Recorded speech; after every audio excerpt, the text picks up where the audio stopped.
live broadcast of this, the East Cambridgeshire District Council full council meeting, Thursday, 17th of October 2024. I'd like to give a warm welcome to everybody that's in the room as well. Warm because we've now got the aircon to move. We begin today with item 1, public question time.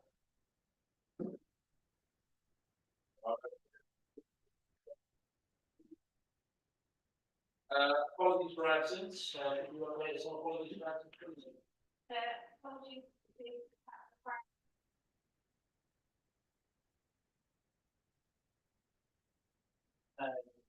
Declaration of interest, or any member declarations of interest. We will start with Councillor Walden, please.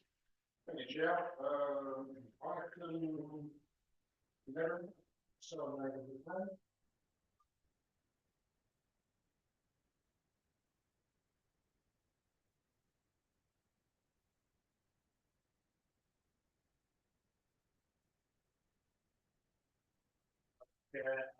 so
One, it was my privilege on behalf of the council to sign and countersign the Armed Forces Covenant with Councillor Goodall and the leader of the council, Councillor Bailey. That is now signed and duly registered, which is good news for us and good news for all involved. The second announcement I'd like to make is, I don't very often do this, but it's been a bit parochial. In my own village of Isleham last weekend, we had a series of celebrations for the 75th anniversary of a plane disaster in which the 12 crew on board did not bail out to take the plane itself past the village of Isleham as it was then, and chose to crash land in a field. And it was a very poignant event. I just want to take this opportunity to thank everybody involved for putting on such a special weekend, which culminated in a church service attended by the USAF and the and the RAF on Sunday afternoon. So thank you for that. Other than that, my normal duties have been wide and varied. Item 6, to receive petitions. No petitions. Item 7, and moving along nicely, we will move to the motions. Changes to the winter fuel allowance for protecting pensioners from fuel poverty. Introducing the motion, Councillor Bailey. Move the motion. Thank you. And seconded? I'm happy to second. Yeah, sorry. May I just ask advice from the monitoring officer?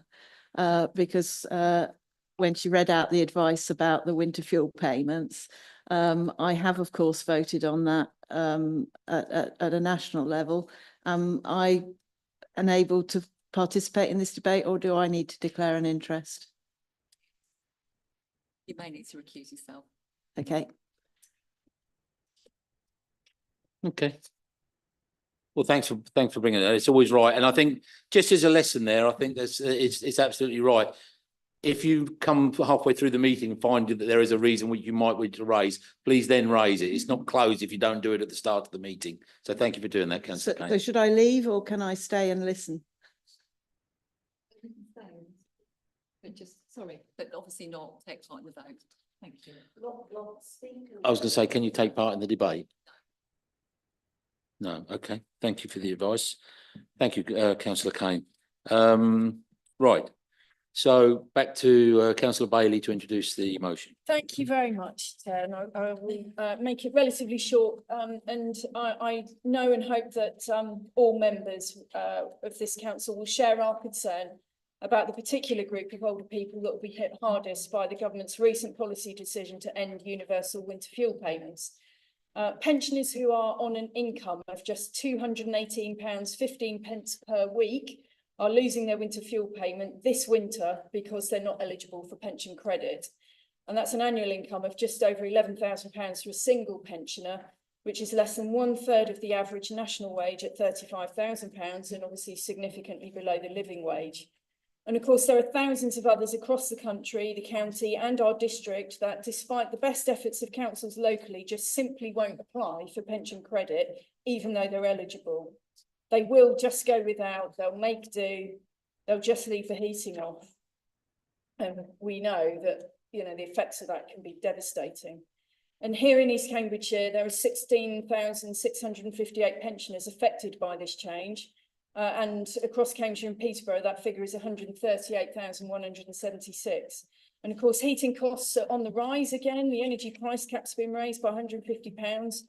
And I understand it's taking about 9 weeks on average to apply for pension credit. And no doubt that timescale is rising because there are a number of lots of applications going through. I think the figure now is about 780,000 pensioners across the country who are eligible for pension credit because their income is below the 11,500 threshold. But we know that thousands of them will simply not apply. And clearly, this is a choice by the Labour government. They have the choice to stop this. They have the choice to delay it. They have the choice to implement it better. They have the choice to mitigate the impacts. And they need to hear from us. They need to hear from councils across the country. And the power of a unanimous voice from this council, sadly not including Ely and East Cambridgeshire MP, which I was hoping it would do, should not be underestimated.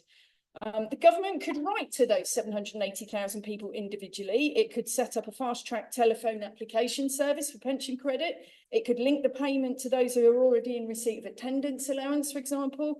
It could link the payment to those in receipt of housing benefit. This council has been making significant efforts to encourage, help and support people to apply for pension credit to try to ensure winter fuel payments still get to those most in need.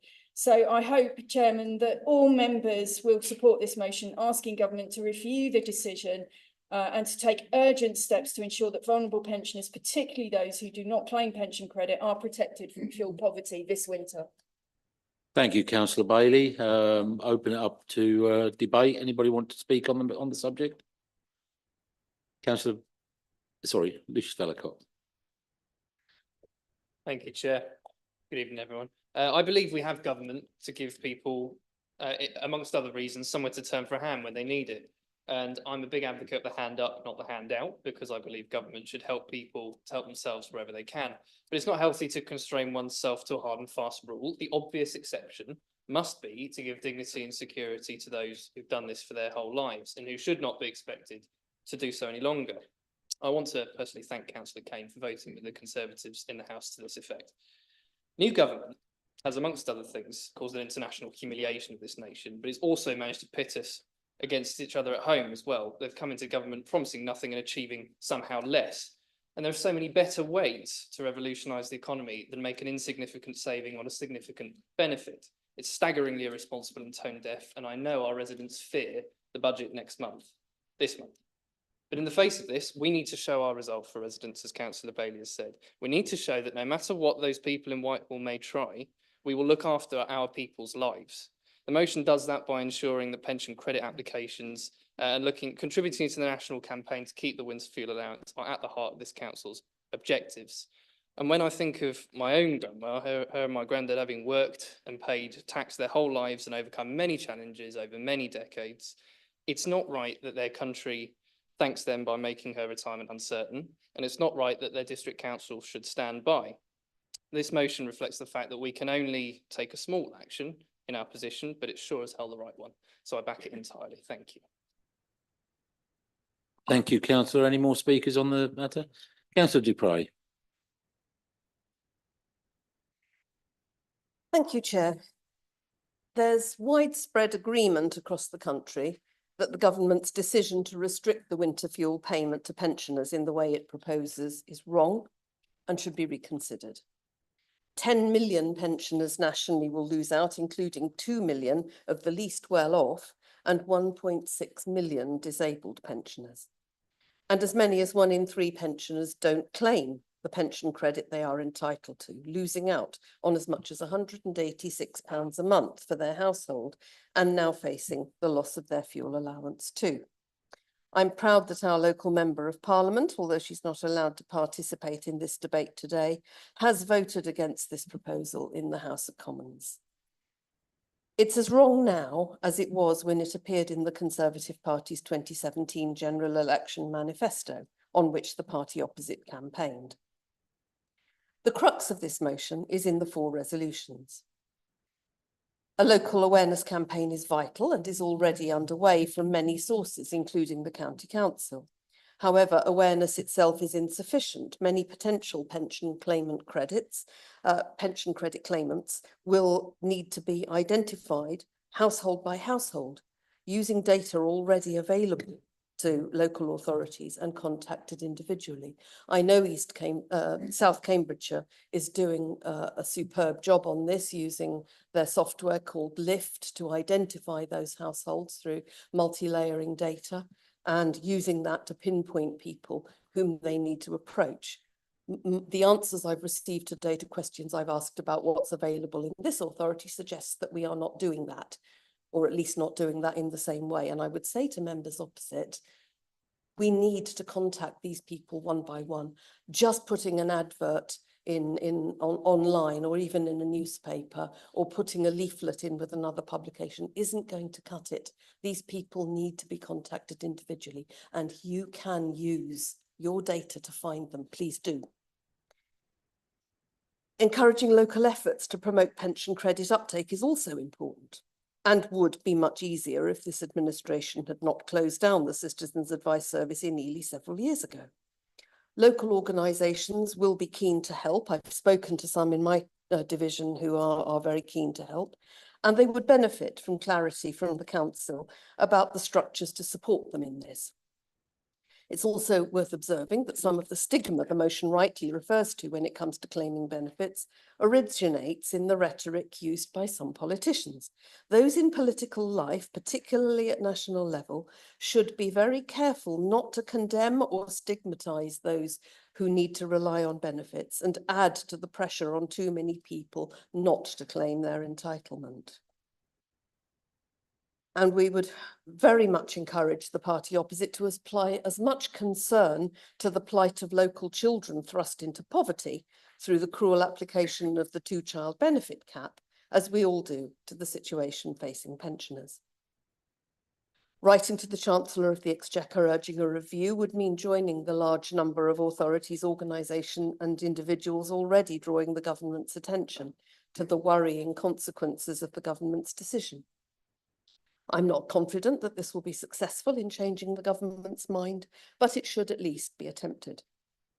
The Age UK petition against the winter fuel payment changes currently stands at well over 550,000 signatures.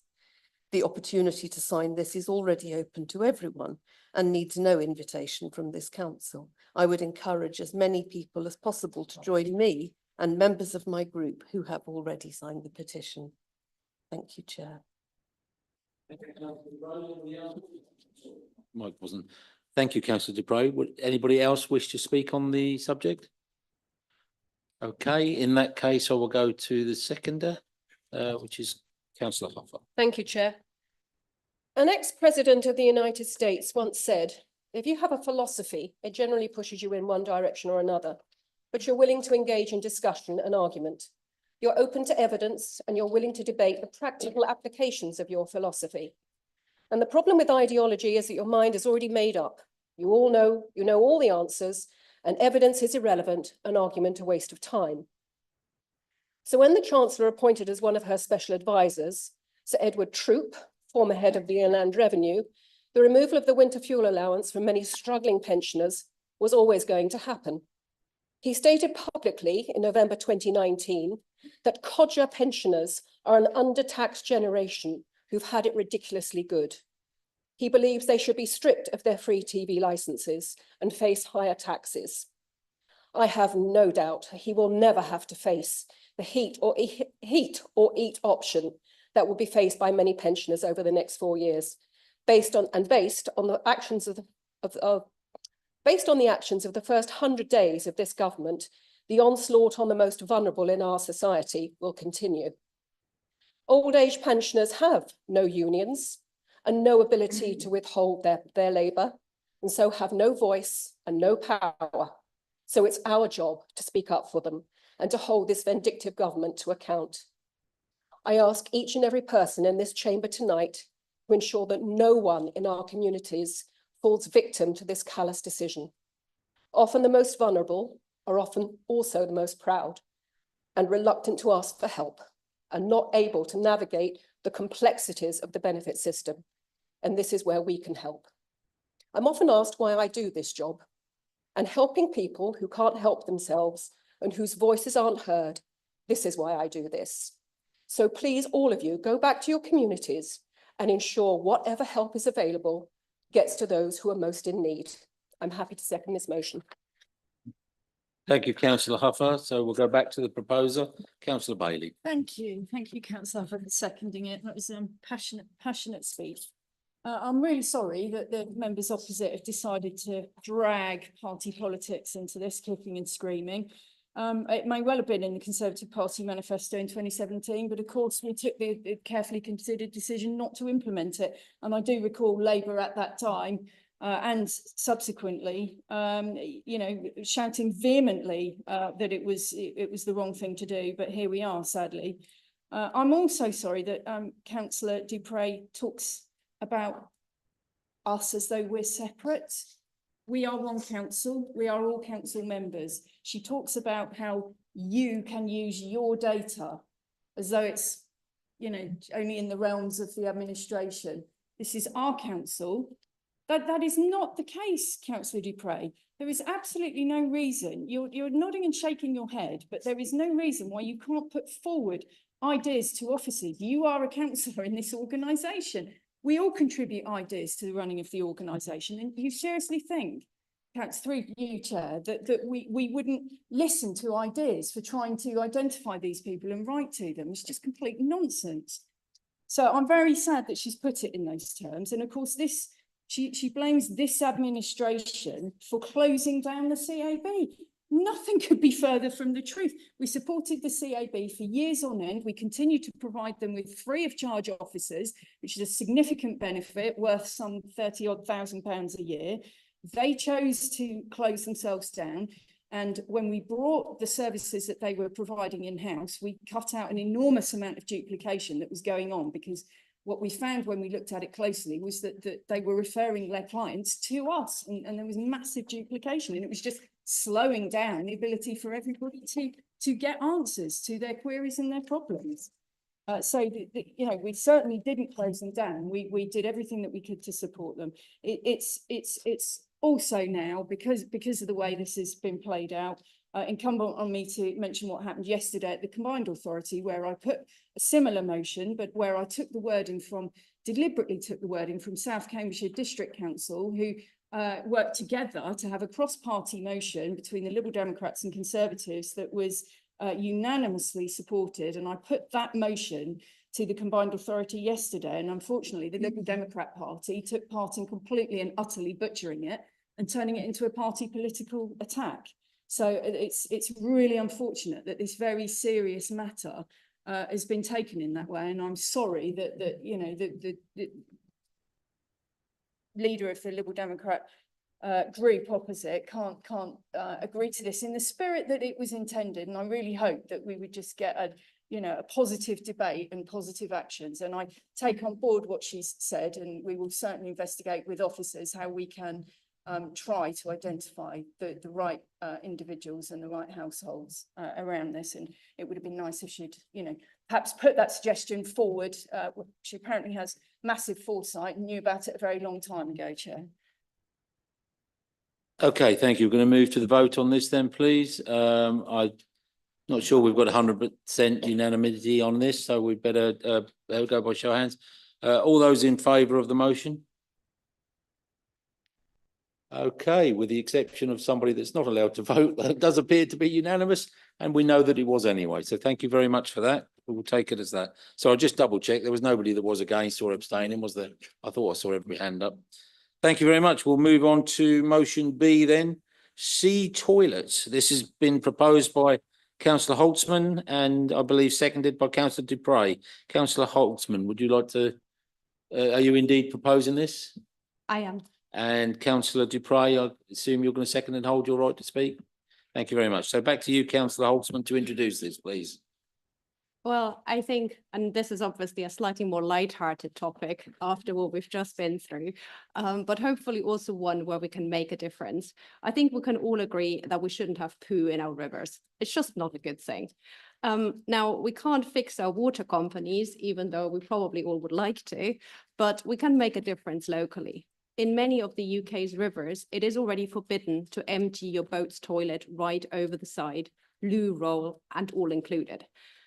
However, on the Great Ouse and its tributaries, it's up to the Environment Agency to pass a bylaw that forbids that practice and requires people to go and moor in places such as Ely and then properly dispose of their waste at sanitary facilities. It is very unclear to me why the Environment Agency hasn't sorted that out yet. But I would like to propose that we write to them and request that they get a move on. Thank you very much, Councillor Holtzman. That's yeah, very nicely put. Very lots of opportunities for humorous things there, and you've avoided most of them. Well done. Can I? I'm going to use the word now. Can I just ask if anybody would like to comment on this motion? Councillor Bailey. Yeah, just to say, I'm really happy to see this motion. Councillor Holtzman, thank you for bringing it. We totally support it from this side. It's clearly, you know, a very unnecessary, you know, policy that they've got and unfathomable, frankly. And so we totally support it. And actually, this council, quite differently to lots, I think. I mean, I know the pump out at Riverside in Ely, for example, this council doesn't charge for that facility. So there are waste disposal facilities that we provide completely free of charge. So yeah, really, really happy to support it. And thank you for bringing it. Any other debates on the matter? Well, before we go to the seconder and sum up, I would just like to add something from the chair. I'd like to thank you, Councillor Holtzman, for bringing the motion very much. I think it's a really good motion. And I, for one, sit here tonight thinking this is exactly the kind of thing this council should be keeping an eye on and doing. So thank you very much for doing so. With that, we'll go to the seconder, Councillor Dupre. Thank you, Chair. I won't detain the meeting long. Ely has many jewels in its crown, but certainly the Riverside is one of them. It's somewhere I take my grandson when he visits and somewhere that I think we can all be really proud of as a wonderful place to relax, as well as the other purposes that it serves in terms of navigation and the conveyance of water, as the motion says. I'm grateful that there is support for this, because I think that generally across the country, the condition of our waters is attracting considerable concern, to put it mildly, and indeed in some quarters, absolute outrage. This is something that we can ask the Environment Agency to do that would have an effect locally, and I very much hope that everybody will be united in helping us to achieve that. Thank you. Thank you, Councillor Dupre. Back to you, Councillor Holtzman, for summing up on your motion, please. No more puns from me.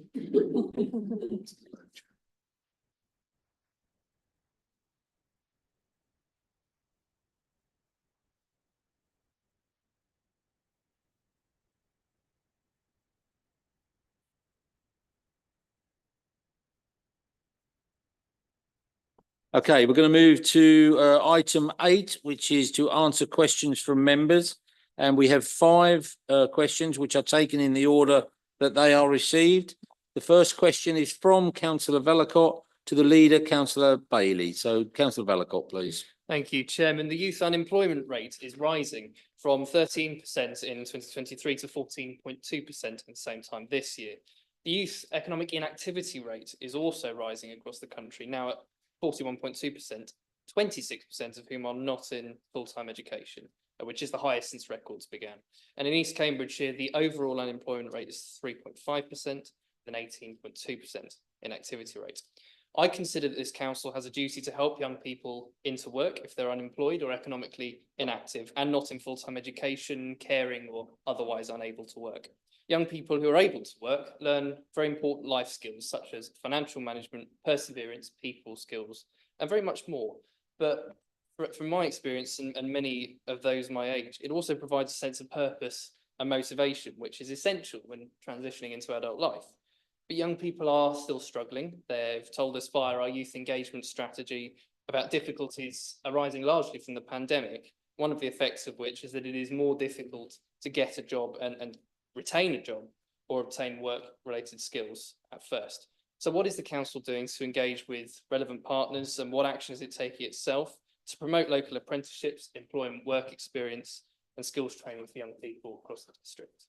Thank you for your question, Councillor Vellacott. Councillor Bailey. Thank you very much, and thanks for the question. The East Cambs District Council Youth Education and Work webpage signposts to a wide range of organisations and support, and the council promotes related activities such as National Apprenticeship Week through its usual channels. There's an annual East Cambridgeshire Careers and Skills Fair, which is sponsored by the District Council. This year's event is on the 5th of November at Ely Cathedral. It's very good. The fair is incredibly well attended by all the East Cambridgeshire secondary schools and the Bishop Laney Sixth Form and King's School, the Harbour School and Highfields, Lickleport and Ely. And the District Council supports this event, and we attend with a stand to promote opportunities at the council itself. The council also sponsors the Chamber of Commerce networking events, which includes skills promotion, as well as taking action where it can on the local skills improvement plan. The council is also considering restarting the district skills partnership, which would include providers, the DWP and the Cambridgeshire and Peterborough Combined Authority. And the Cambridgeshire and Peterborough Combined Authority itself is, of course, responsible for skills and adult education work in Cambridgeshire. And they attended this council's Youth Fusion events, which I know you went to most of them, if not all of them, and provided careers advice to attendees. And VCAEC attended also to provide information about volunteering opportunities, which obviously can be such a useful stepping stone into employment for young people. And this council is, of course, working in close collaboration with the Combined Authority on delivering the skills programme. And there's also a specific piece of work taking place to address the lack of further education opportunities in our district. We're known as a cold spot. And we're well into the stage of identifying proposed capital spend to address this, working with Ely College. And I also understand that Cambridgeshire County Council will be conducting a youth survey in East Cambridgeshire shortly. And it's also worth noting the really excellent annual SME Ely Business Awards, which is hosted by the Ely Standard, and which includes awards specifically for Apprentice Employer of the Year and Young Business Person of the Year. Thank you, Councillor Bailey. We're going to go to question number 2, which is from Councillor Trapp to Councillor Hunt. Councillor Trapp. Thank you, Chair. What legal advice did you seek? And what legal advice did you receive to inform your decision whether to chair the meeting of the Planning Committee on the 13th of August 2024 to determine the Surham Gateway and Surham Medical Centre? Thank you, Councillor Trapp. Councillor Hunt. Thank you, Councillor Trapp. I must just make one comment to say this is an item I think which you could quite reasonably have contacted me and asked those questions directly to me. I'd have been delighted to answer you as I am now, and I think it would have saved this council. I declared an interest in the item as a county councillor and confirmed at the Planning Committee on the 13th of August that I had consulted the monitoring officer, who is the District Council's legal advisor. I confirmed that I had been appointed by election this is to a county councillor, in 2023, and had taken no part whatsoever in the county council's involvement in item number 4, and confirmed that I was approaching the meeting with an open mind. I also said that I would be speaking and voting as I felt correct. That means I would have made the decision at the meeting. When advising me, the monitoring officer advised that provided I openly declared any interests that I had, I could take part and vote in the meeting if I was satisfied that I could deal with the matter fairly and with an open mind, which I did. Thank you, councillor Hunt. Thank you very much. Going to move to question 3, which is from councillor Shepherd to councillor Sharp. Councillor Shepherd. Thank you, Chair. My question is very similar to the previous one, directed to Councillor Alan Sharp. What legal advice did you seek? What legal advice did you receive to inform your decision whether to participate in the meeting of the Planning Committee on 13th of August, which determined the Surham Gateway and Surham Medical Centre planning applications? Thank you. Councillor Sharp. Thank you, Chair, and thank you for the question. I sought advice from the District Council's monitoring officer as to whether I could take part in the planning committee on 13th of August. As a county councillor, I've not taken part in the decision making at the county council in relation to this land, and I entered the planning committee with an open mind. The monitoring officer said that I could take part, and I declared an interest at the meeting and took part in the meeting and voted. Having reached my own judgment, I voted against the planning application at the meeting. Thank you. Thank you, councillor Sharp. We're going to move to question 4 now, which is from councillor Kane, also to Alan Sharp. Councillor Sharp. So councillor Kane, please. Thank you, Chair. At the meeting of the Finance and Assets Committee on the 26th of September 2024, it was acknowledged that some of the information that was in the exempt papers relating to the proposed crematorium at Meeple could and should have been placed in the public domain. Will the chair of the Finance and Assets Committee, in conjunction with the Liberal Democrat lead member on that committee, now work to identify and publish that information? Councillor Sharp. Thank you, Chair, and thank you, Councillor Kane, for the question. The council is committed to openness and transparency, and as such, we provided a detailed update on the project within the public session. The commitment I made at Finance and Assets was to ask the Director of Operations to review what information could be shared with the public session for future reporting. It is vital that the information we provide in the public domain does not compromise the council's ability to secure a competitive quote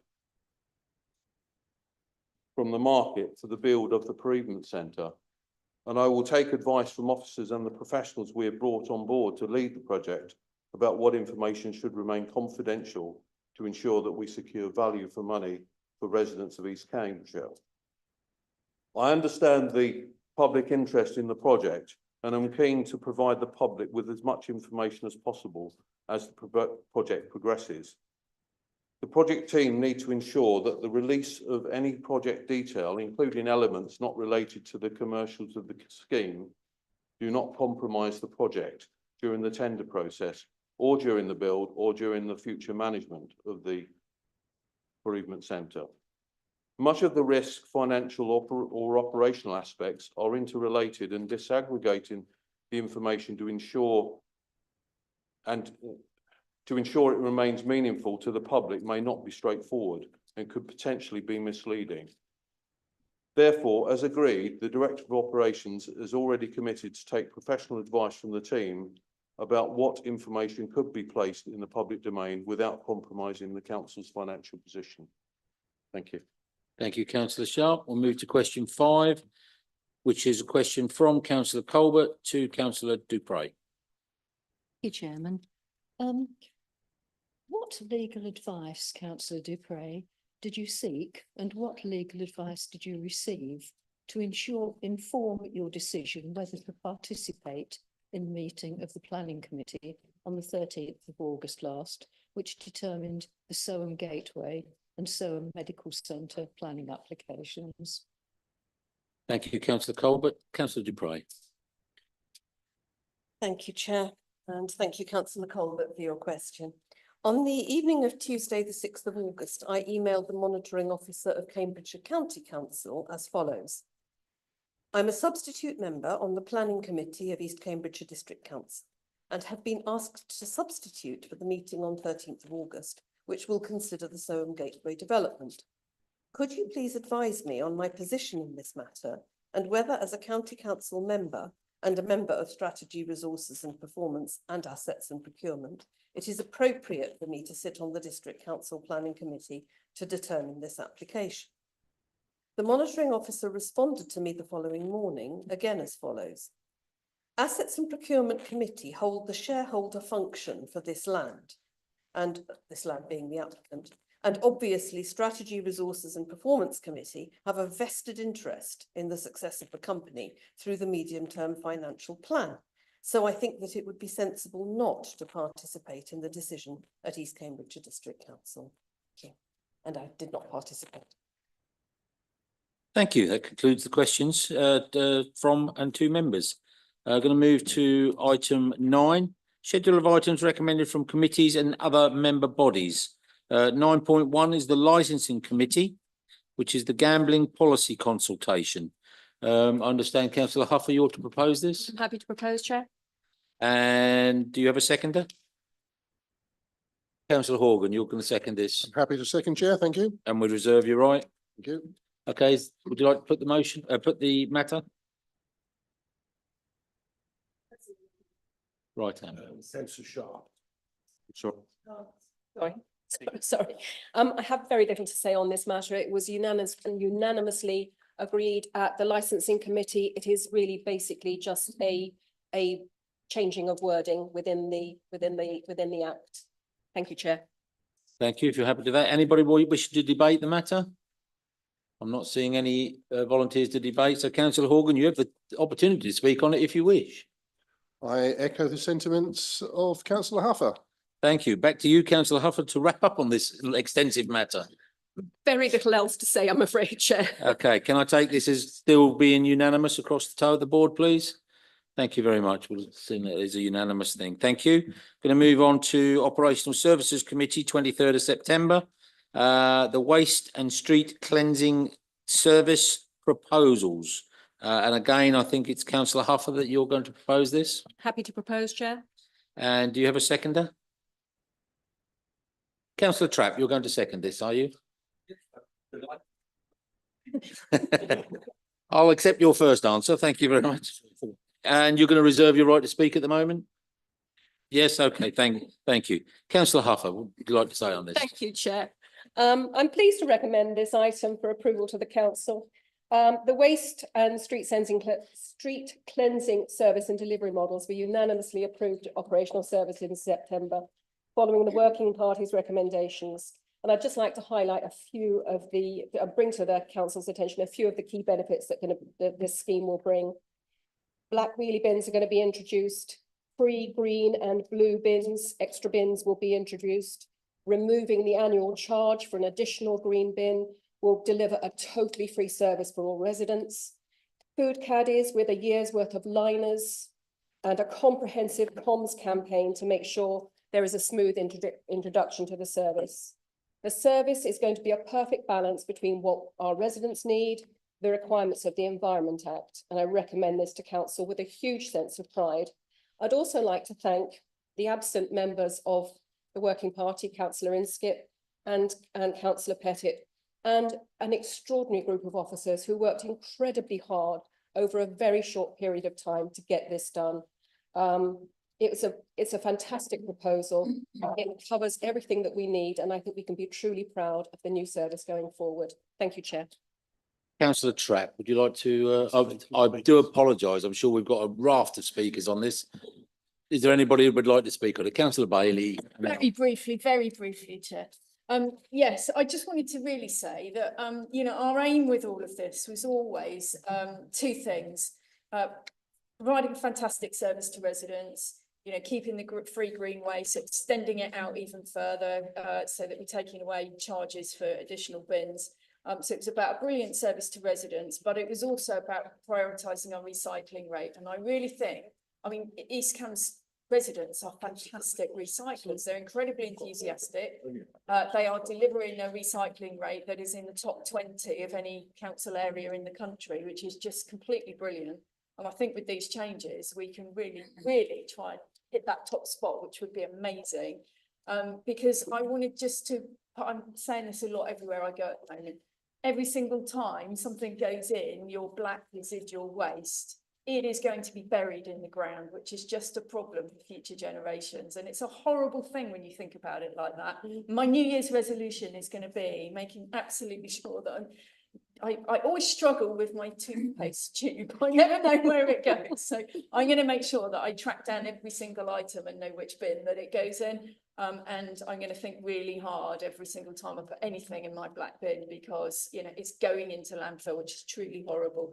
And I also just want to say a massive thank you to all our officers at East Cams that have overseen this process. And of course, all our fantastic staff at East Cam Street Scene and the crews in particular who do such a great job for us. Thank you, councillor Bailey. Councillor Horgan. Thank you, Chair. Just a minor correction, I think, is required on page 79. And if you look there at the third bullet point, it says residents will continue to receive a twice weekly free green waste. I think that should be 2 weekly or fortnightly. We know. Yeah.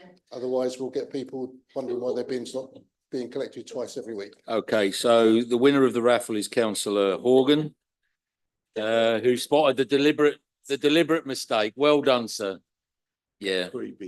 Yeah, we can get that changed. Yeah. Any other comment? Councillor Vellacott, I think you wanted to speak on this. Thank you, Chairman. Yeah, again, I'll be relatively brief, but I'm also thoroughly pleased with the proposals. We obviously have to introduce food waste service, but what we've really taken the opportunity to do is engage everyone across the district to reform our whole service. So I want to pay particular thanks to Isabel for her work with this as well. There will, of course, be a huge communications campaign. We're going to have one, but fundamentally it will start with a change of mindset, and that's down to us to help residents understand their recycling whenever they can, using the food waste service instead of the black or green bins. I know I'll have challenges getting my parents to do that. This way we can get money for the public purse by recycling credits, which is really useful, and obviously we help the environment by putting potentially up to 50% less into landfill. We're even delivering the free sacks for the first year of food waste, and obviously longer if they can't accommodate bins in the household. The food waste is going to, I don't know if anybody else read this, I read somewhere in the report, it's going to help make electricity, which I think is really cool, and I'm not clever enough to understand how that works. But the black sacks also won't split over the road or paths any longer, so it'll make our public realm even nicer. And it's also right that we explore some new approaches to reporting service delivery in our street cleansing service, which I look forward to reviewing later on in the process. And obviously members can see in the report, we're acting decisively on fly tipping as well. And as others have said, it's great that we've come to this arrangement via a successful cross-party working group, which balances residents' needs, government policy, and an environmental benefit. And it's absolutely the right decision to ask ECSS to deliver this service. They're the only company that share exactly the values of our councils and residents by definition, and not a penny will be wasted on that. So I'm very pleased to support the recommendations, and I want to warmly thank everyone involved. Thank you very much. Councillor Dupre. Thank you, Chair. In a theme of the evening, it has occurred to me that I perhaps might need to declare that I chair the Environment and Green Investment Committee at Cambridgeshire County Council, which oversees the County Council's responsibilities for waste disposal. No problem. I don't believe that means that I should be precluded from I didn't have anything I wish to add to the debate, but I just wanted to ensure that I was able to vote on it. I don't see that there is any reason why I shouldn't, because the County Council does not determine the waste collection arrangements of the district, and indeed it is the government and no one else that has determined the requirement to move to weekly food waste, weekly and separate food waste collection. So I'd just like to put that declaration on the record and seek confirmation from the monitoring officer that I can. Sure, that's fine. Yeah, we note the the situation, and thank you for bringing it to the attention. Are there any other speakers on this before we go to, yes, councillor Shepherd? I would like to ask, where does the toothpaste go? When I was taken on a tour around the recycling facilities, it was impressed on me that the things in the bin must be clean. So I clean everything massively. And so when I've got something dirty, I agonize. And 50% of the time it goes in the blue and 50% in the black. So should I put it all in the blue?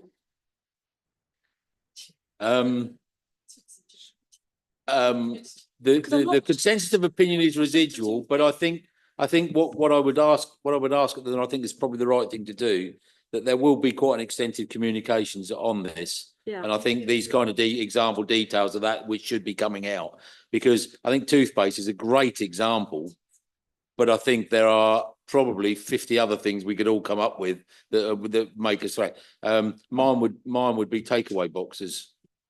Yes, do they go in the, well, they go in the green. Well, do they? Yes, they do. Anyway, let's move on. Councillor Kane.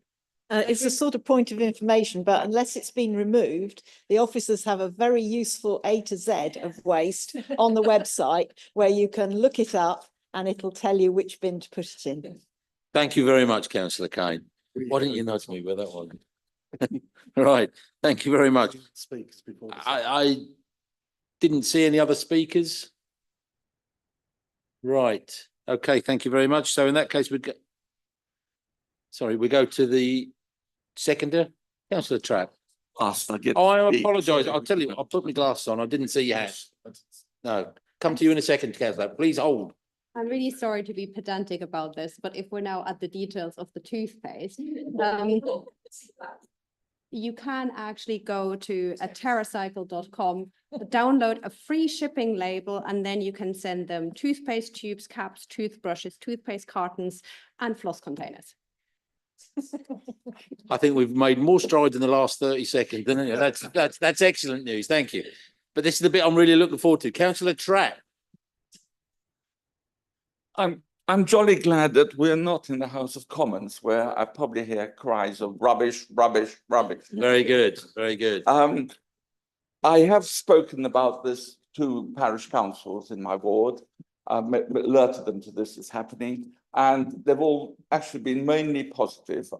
There's been a few reservations, but I think that's on detail rather than anything else. So the actual things have been quite positive about it, and I'm glad that we're making exceptions for certain households where it is going to be a slight problematic. So I'd be very much to second this motion, and I hope that we have your full support. Thank you, councillor Trapp. Back to the proposer of the motion. I have very little else to contribute. And just again, I'd like to thank Isabel and the team at Street Scene who have worked so hard to put together a really fantastic, comprehensive set of proposals. But watch the space on the toothpaste tube, because that may change. Okay, thank you. Now, I'm just going to ask for, I believe the answer is unanimous, but I'm just going to ask for a show of hands. This is only on 2A. We have to go through all of this again for 2B. So the 2A, please. All those in favour? That is unanimous, as I can see everybody waving. Thank you very much. The proposer, I believe, of 2B is also councillor Huffer. Do we have a seconder for this? It is councillor Trapp again. Very good. So, councillor Huffer, I think we've probably covered an awful lot of the debate of both together. I think we have, Chair, to be honest with you. I think I'm quite happy to. Okay, thank you. We'll come to you Leave it up as is. just in case. Councillor Trapp, you have anything to add? Okay, would anybody like to debate the particulars of the cleansing delivery model on its own merit? Thank you very much then. So nothing else to add?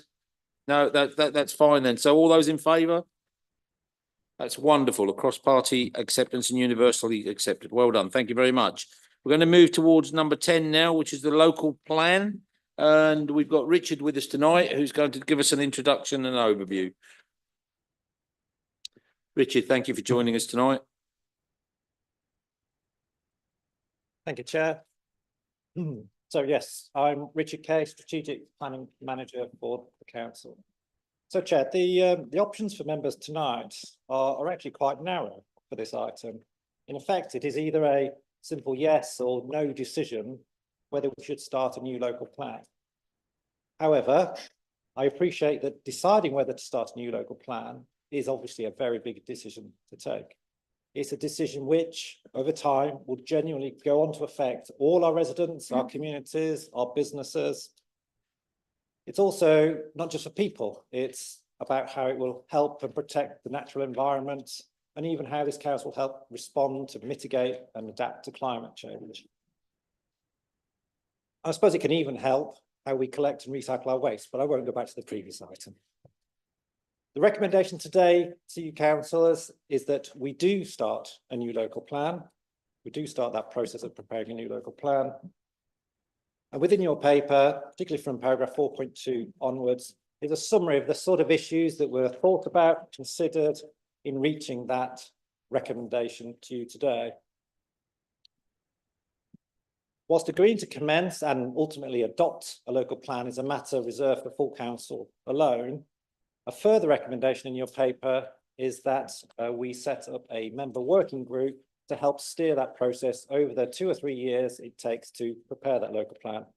In the past, I've certainly found it very helpful to have such a working group between full council meetings to help keep the process on track and for members to get involved and ask the questions that they may want to ask.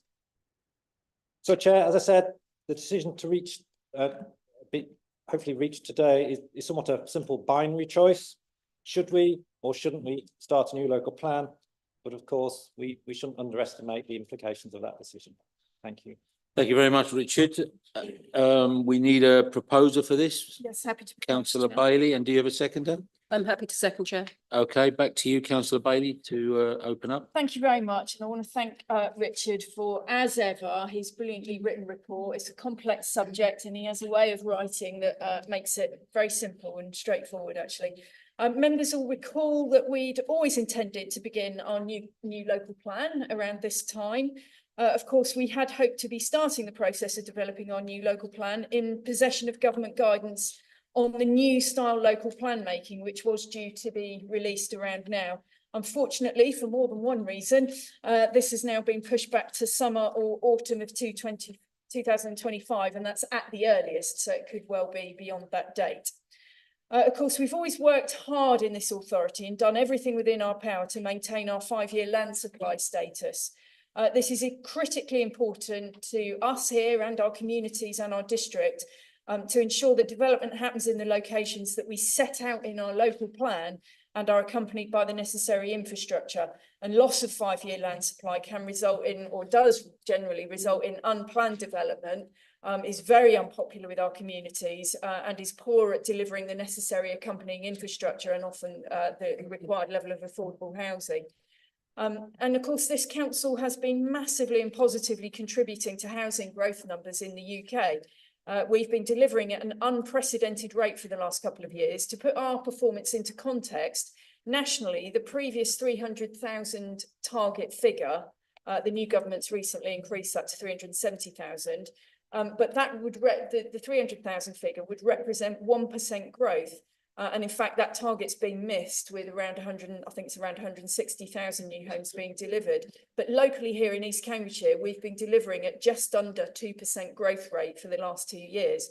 And, you know, to a large extent, that's due to the life cycle of our local plan and the fact that our large sites are being built out and coming to fruition. But nevertheless, it's an unprecedented rate of housing growth. And despite that delivery, the new Labour government has increased our annual housing target from 578 to 655, which, you know, there's no doubt it's going to be challenging, frankly, Chairman. We've carefully considered the pros and cons of whether to begin the new local plan now or whether to wait until we get the new style local plan guidelines. It's a very balanced argument on either side of that discussion. And whilst we can currently present a very healthy 5-year land supply position, obviously the longer into the lifespan of our existing local plan we get, the greater the potential for a successful challenge to that position.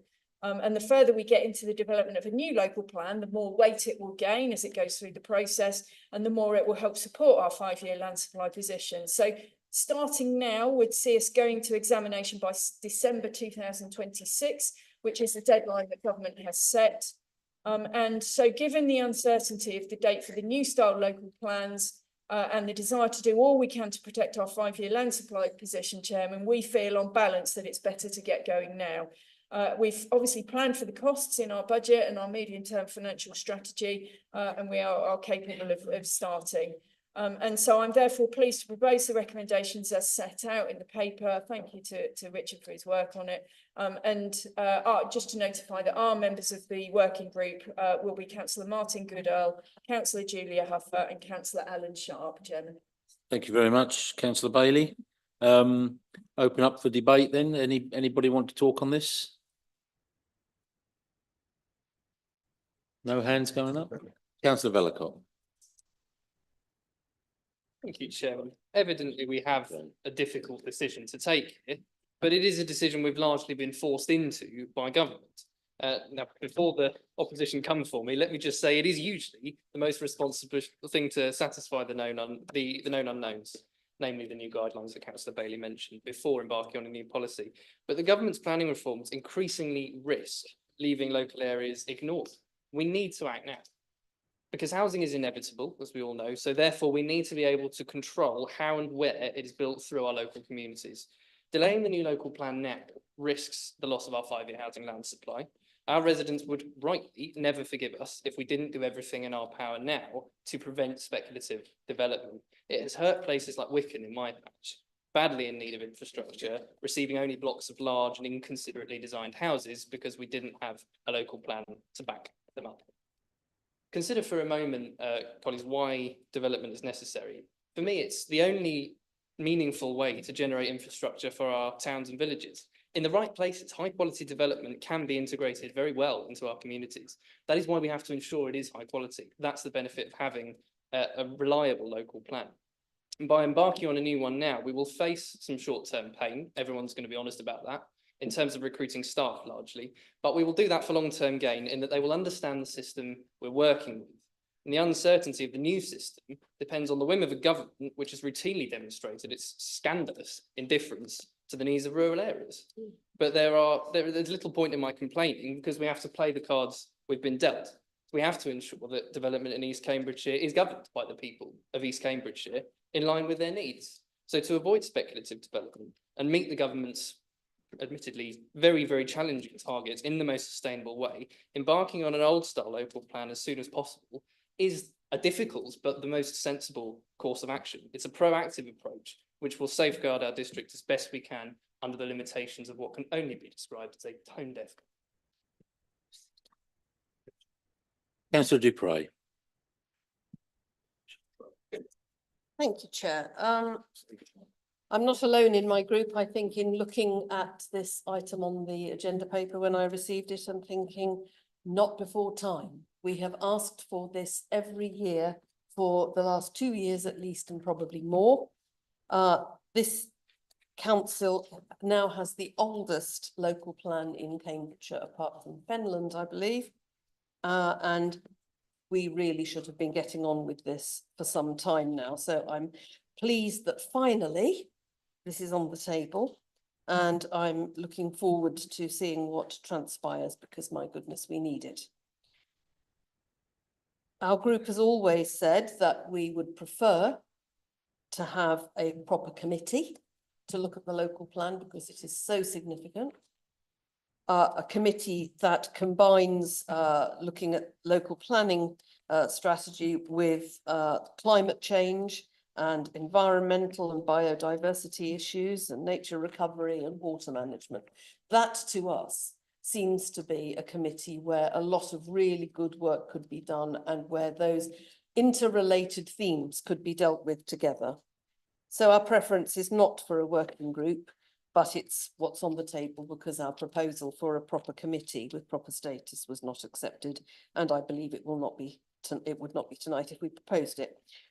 I believe that I am probably going to be told that I am out of time to suggest an amendment. Is that correct?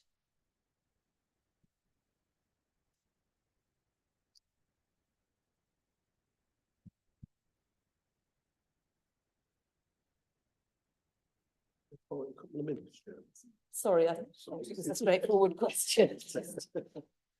Okay, we'll just take a 2-minute adjournment.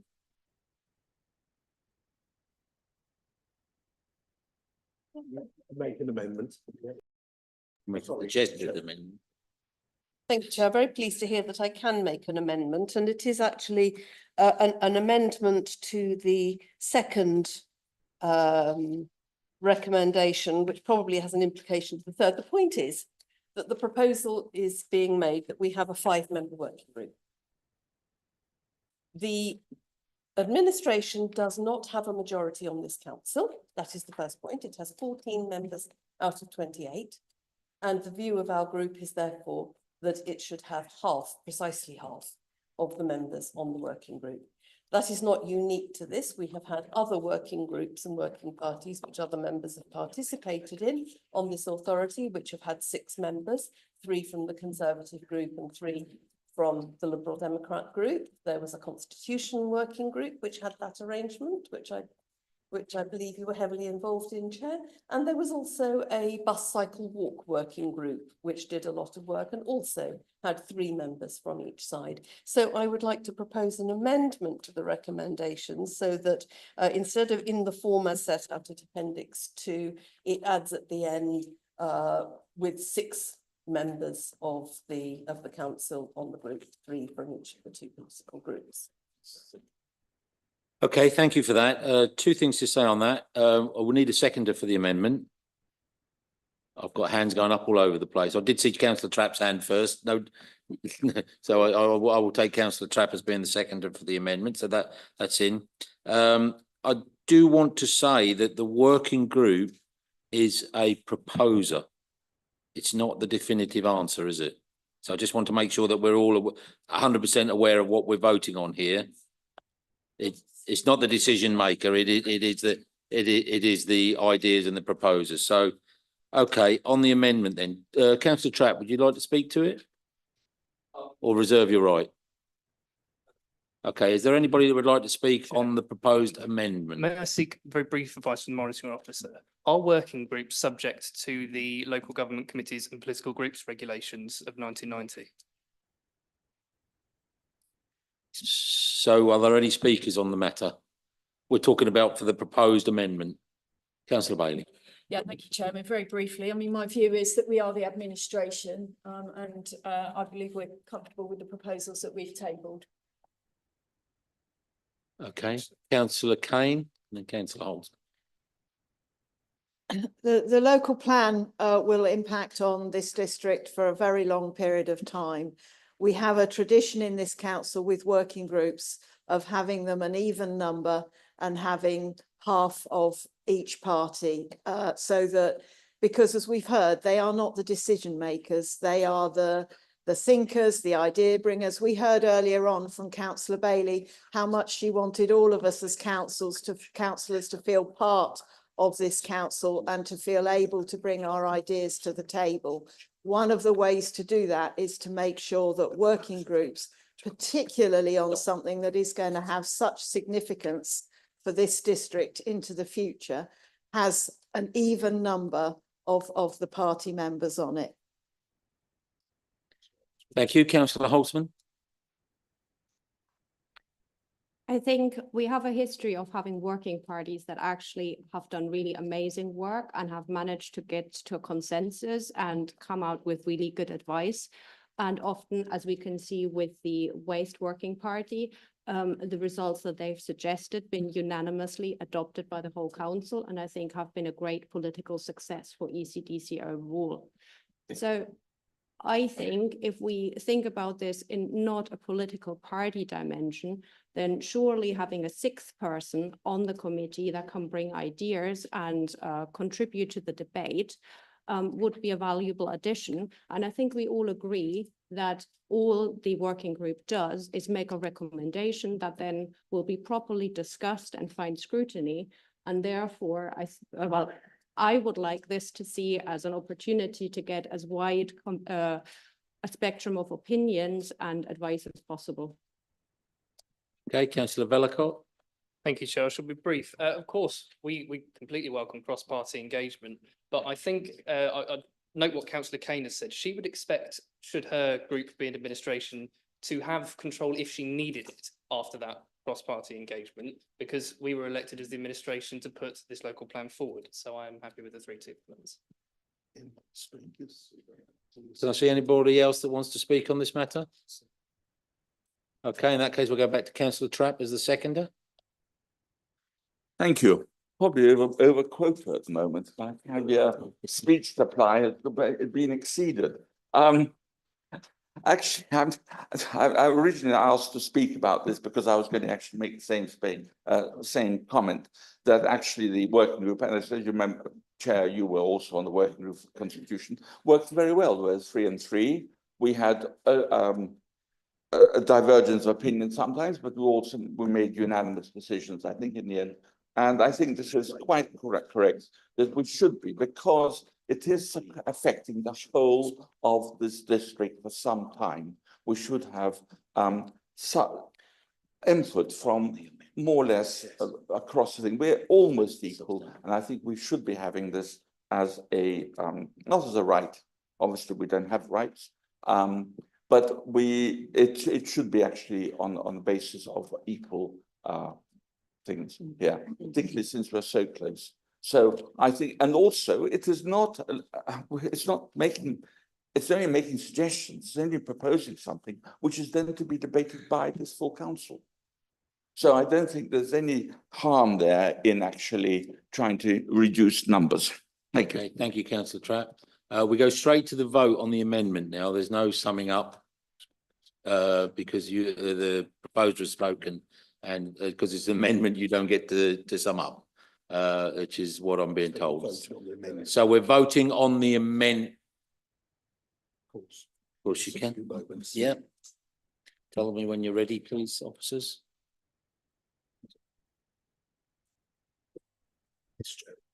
Right, so the officer will call your name and then you answer as to whether you are for the amendment or against the amendment, please.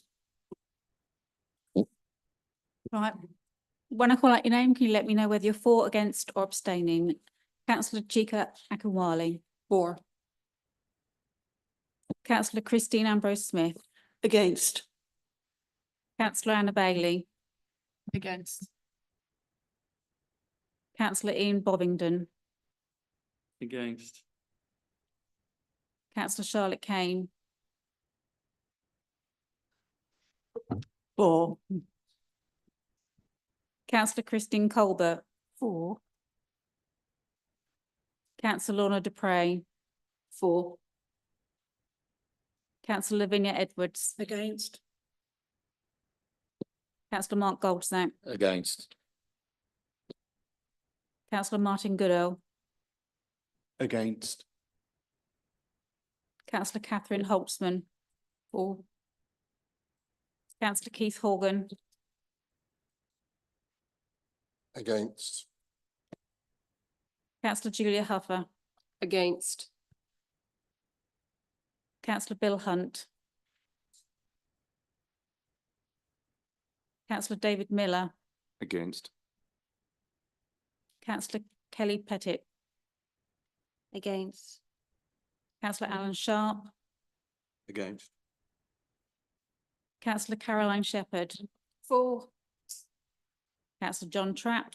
For. Councillor Ross Trent. For. Councillor Lucius Bellicott. Against. Councillor Mary Wade. For. Councillor Alison Whelan. For. Councillor Christine Whelan. For. And Councillor Gareth Wilson. For. Should be everybody. That's 12 for, 13 against. The amendment falls. To the motion, Chair. Okay, thank you very much for that. We're back to the motions, and it's councillor Trapp to speak next as the seconder of the motion. No, just as a speaker. I was the next speaker. I apologise. Actually, I've already said what I had to say. Thank you. For that motion, so I'll spare you. Okay. We need 10 minutes more because otherwise I've got a sweepstake on. Okay, thank you very much. Councillor Kane. Thank you, Chair. Like councillor Dupre, when I saw this, I thought long beyond time. We have been trying to get this council to start on the local plan for quite a while. And I'm worried by a lot of the way the debate has gone from the other side, because it's all been talking about housing. The local plan is about so much more than housing. And I do hope this working party properly looks at the whole range of things. Councillor Vellacott quite rightly mentioned that in his ward, there have already been problems because the local plan we have is so out of date and so weak. And we've had problems in our ward, and it's not been because of housing per se, it's because we're not making adequate provision for elderly accommodation, supported accommodation. So the local plan is missing all sorts of things, and we really need to get that in place very quickly. And it does worry me that all we've heard from the other side is about housing. And then when you come to housing, it isn't just the numbers of houses, it's the proportion of those houses that are affordable for our residents, which has been sadly lacking under the current local plan, because we just haven't been able to impose even the requirements we have for percentages. And in fact, even our own subsidiary company hasn't been doing better than those requirements, and in some cases hasn't even been able to meet them. So we have to have a really good, strong local plan. We should have had it ages ago, but we support the fact that it is at least starting now. But please make sure that it looks at things other than just housing. It's so much more important than that. Thank you, councillor Kane. Chair, point of personal explanation, please. Make the point. I didn't say that housing had come to Wycombe because the local plan was out of date. I said it was because of speculative development, and I did not specify a reason. Councillor Dupre. Councillor Dupre to speak, please. Councillor Dupre has spoken to move an amendment. She's entitled to speak again on the matter. I don't mean to say a lot on this, just two things. Firstly, I think the vote which we have just had tells us all that we need to know about the spirit in which the administration of this council is going to move into this very important subject, and that fills me with extreme disappointment, and I'm sure will fill residents of this district with extreme disappointment as well. The second point is in part to elaborate on what Councillor Kane MP has already said, in that this is about so much more than just housing, and in particular, there are increasing comments about the condition, the state, the dilapidation, the way in which the centre of Ely, the retail centre of Ely, is declining, and the importance of a local plan that is actually going to have positive, up-to-date, modern plans to address issues such as that, which is of a very great concern to many residents in the district. Thank you. Do we have any other speakers on this, please? Councillor Ambrose Smith. Mention has been made about insufficient numbers of social housing. As representative of my community in Littleport, I'm very happy that we have one of the highest levels of social housing, affordable housing in the district. The town council, of which I'm happy to say I'm a member, we negotiate with developers to get as much infrastructure included in the plans for developments as possible. And I think that that is something that other communities need to take away. Thank you. Thank you very much. Is there anybody else that wishes to speak on the matter? If not, I'll come to Councillor Huffer, who seconded the motion. Thank you, Chair. I just want to reassure the members opposite that this working party will take everything into account. When we set up the working party for the waste, we were told it couldn't be done in the time. Trust me, if I'm on that committee, on that working party, I will make sure that everything is looked at, everybody's views are taken into account. We will be fair, we will be reasonable, we will be measured, and we will be thorough. And we will make sure it gets done in good time. And I hope that when we come to council with proposals, everybody will see the amount of work that has gone on, between officers and members on that working party to make sure that we deliver the best possible local plan for our communities. And I look forward to whoever is put forward from the Liberal Democrats. I look forward to working with them. Thank you very much, Chair. Thank you very much. And to the proposer, councillor Bailey. Thank you. Just a few comments. Yeah, I want to reiterate what councillor Huff has just said, and really to remind that the members of the working party are just your spokespeople for your group. And that I would hope that you would have your discussions in your group and task your members of the working party to bring those ideas and thoughts and contributions to the working party. That's the way that we will intend to approach this, and I hope that you would do the same so that everybody from the council has got the input that they want to have. And of course, it is that the working party is only going to make recommendations to full council. And it would be nice to hear who the members are going to be from the Liberal Democrat colleagues when they're able to, of course.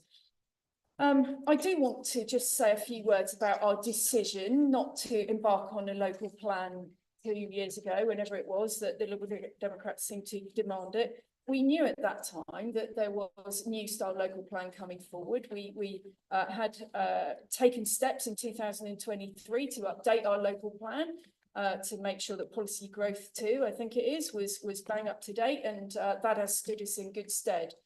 So, you know, our local plan has been very positive. You know, it is delivering large housing numbers. It has delivered a lot of infrastructure.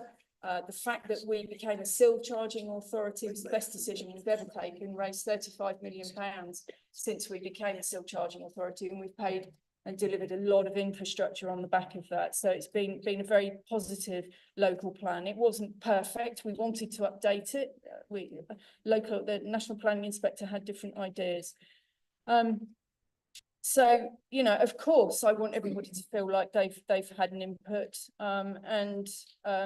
Of course, this is a very important, wide-reaching, critically important document that needs to take into account all sorts of different elements. And I know that people across the chamber have different interests and you know, experiences that they can bring to that. And some people will be much more interested in the climate change aspects and the biodiversity aspects. You know, I know that cross-party, we're all really keen to get going on that chapter around, you know, climate change and biodiversity and helping nature to recover. I certainly am. So I know we're all very excited about that. And I think we were all in, you know, when we had our brilliant seminar, I think we were all pretty united in being ambitious on that subject.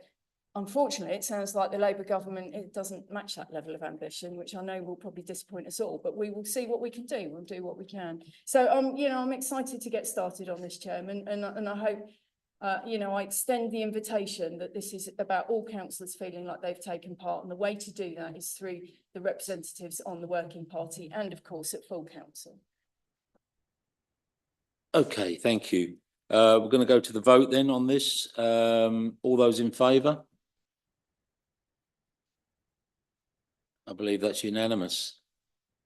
Thank you very much, members. Thank you very much indeed. If I could just add a footnote to that, so there's an action on the leaders of the political group. So that's you, Lorna, I think, isn't it? That to supply the names of your members of the working group. Thank you very much at your earliest convenience. We're going to move to the next item, item 11, which is the Soham and Barway Neighbourhood Plan. I believe, Sally, you're going to speak briefly on this. Thank you, Chair. I'm pleased to report that at the referendum held last week, 77% of the votes cast were in favour of the Soham and Barway Neighbourhood Plan. Of the votes cast, 494 were in favour, 143 were against, and 3 ballot papers were rejected. This result means that the recommendation 2.1 in the report stands, and that the final step in the process is for this council to formally make the Soham and Barway Neighbourhood Plan part of the development plan for East Cambridgeshire with immediate effect. Thank you very much, Sally. As one of the local members for this and as chair of this committee, I'm very happy to propose acceptance of the Soham and Barway Neighbourhood Plan, and I will speak to it in a few seconds. Do we have a seconder for this, please? Happy to second, Chair. Councillor Bovington, happy to second. Is there anybody that wants to speak on this? Councillor Vellacott. Thank you, Chair. I will be brief. but I want to, obviously, as a local member, congratulate Soham Town Council and their neighbourhood planning group on a successful referendum. Turnout was quite low, but we had a very strong vote in favour. Soham, as you all know, is a very tranquil and busy market town, which has taken a lot of our district's housing target over the local plan period. We're lucky to have a number of facilities. To name a few, we've obviously got the wonderful Viva Theatre, supermarkets, lots of cafes, a few barbers, fire station, fantastic sports centre, many schools, countless pubs, and very much more. I know which one I think is the most important. We're a huge employer for East Cambridgeshire, and we make a vital contribution to our local culture as well as our local economy.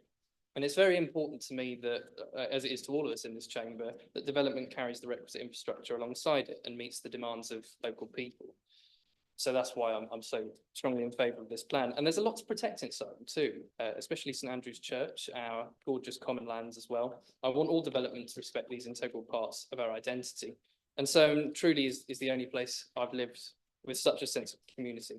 I recall last time we were at this council, Councillor Kane talking about the Reach Fair. So now seems an appropriate time to chastise people for not attending the pumpkin fair, which took place a few weeks ago. But I believe she also attended. Yeah, we Soham types are always stubborn about the town we love, and the neighbourhood plan reflects the town's willingness to engage constructively within national constraints to achieve local benefits. And as the people have spoken, it's completely right that we endorse this plan. Thank you, Councillor Hunt. Thank you, Chair. I am the County Councillor for Soham South, and I am aware of the hard work that Soham Town Council and the councillors obviously have put into this thing. And some of these members are actually with us tonight, or in fact all four are. And I believe that they should pat themselves on the back and say, well done, because this is, the amount of work involved is stupendous and the benefits are great. So thank you to the district councillors from Soham. Thank you. Councillor Holtzman. I would like to give an actually short speech. I think local plans are a great success of local democracy in action, and I would very much like to commend the Working Party on seeing it to conclusion, and I'm delighted to support the local plan. Thank you, Councillor Holtzman. Anybody else would like to speak on the debate? Then it comes to the seconder, Councillor Bovington. Thank you, Chair. Yeah, I'd like to also thank those members of Soham Town Council, particularly Rosemary Aitchison, who drove this project through, and also to many other district councillors who had their own neighbourhood plans, which we were able to cajole to give us some decent ideas. It's taken a long time coming, and it was good to see that we had such support from it. It's such a shame there was a bit of a lower turnout than we would have liked, but such is the nature of these polls sometimes. Just to say, I'd just like to thank once again the other district councillors on here for their input into this, and we'll wholeheartedly support this and look forward to it coming to fruition. Thank you. And it's back to the proposal, which was myself. I'm just going to reiterate what everybody has said and add just one thing, and that is that I know how long it has taken to pull this together. Soham is second to Ely, is the largest conurbation in East Cambridgeshire, and it's taken an awful long while to get to this point. So I think a special commendation to those that have mentioned and those that have been involved in preparing what I think is an absolute excellent document. And with my chair's hat back on as the proposer, I would like to ask everybody to make sure that these, if you are not taking them away, can you please leave them on the table at the top end on your way out so that we can reuse them for local people that maybe haven't got access to IT to be able to read the full plan. So with that, we'll go to the vote on acceptance of the Soham and Barway neighbourhood plan. All those in favour, please. That is once again unanimous. Thank you very much indeed. That moves us on to item 12, a equally beautiful document put together for the Cheveley Parish Neighbourhood Plan. And again, Sally, you're going to give us an introduction on this? Thank you, Chair. You also have before you a copy of the Cheveley Parish Neighbourhood Plan. Their referendum was held in September and 84% of the votes cast were in favour of the plan. Therefore, the final step in the process is for this council to formally make the Cheveley Neighbourhood Plan part of the development plan for East Cambridgeshire with immediate effect. Okay, do we have a proposer for the plan?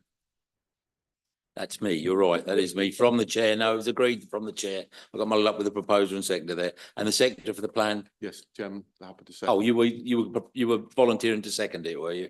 Okay, well, I think we'll let the local member for Cheveley second it, but thank you very much for stepping forward to do so, Councillor Holzman. Okay, then open the debate. Anybody want to speak on the Cheveley plan? Okay, I'm going to move back to the seconder then, Councillor Sharp. Thank you, Chair, and thank you, Councillor Holtzman, for wanting to second it, because it is a wonderful thing, and I just want to express my thanks to the members of Cheveley Parish Council, both past and present, because there have been a number of previous councillors who worked really hard on this over the last 5 years.